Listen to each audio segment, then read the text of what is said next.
असे शेतकरी यावर्षी सोयाबीन पीक लावण्याची तयारीमध्ये आहे आणि सोयाबीन पिकावर मागील 2 वर्षापासून येल्लो मोझाईक आणि चारकोल रॉट या दोन रोगाचा प्रादुर्भाव मुख्यतः होत आहे. येल्लो मोझाईक आणि चारकोल रॉट हे दोनही वेगवेगळे रोग आहे आणि याचा एकत्रित प्रादुर्भाव होत असल्यामुळे किंवा काही भागात येल्लो मोझाईक किंवा काही भागात चारकोल रॉटचा प्रादुर्भाव होते, पण त्यावर योग्य ते औषध शेतकरी फवारत नाही. तर आपण जाणून घेऊ की चारकोल रॉट आणि येल्लो मोझाईक कशा प्रकारे येते.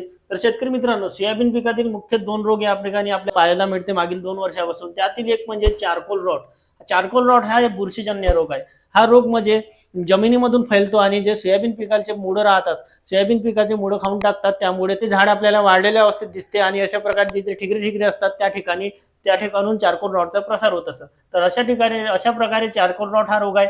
आणि दुसरा म्हणजे येल्लो मोझाईक. साधारण म्हणजे या 2 ते 3 वर्षापासून येल्लो मोझाईक पण याच बरोबर येऊन राहिला आणि हा व्हायरल रोग, याचा प्रादुर्भाव जर झाला तर आपल्या सोयाबीन पिकातील पाने हे पिवळे पडायला लागतात.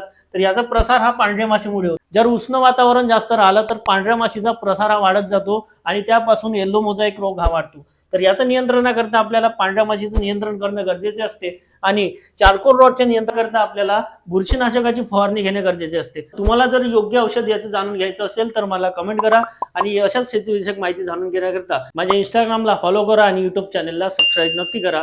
धन्यवाद.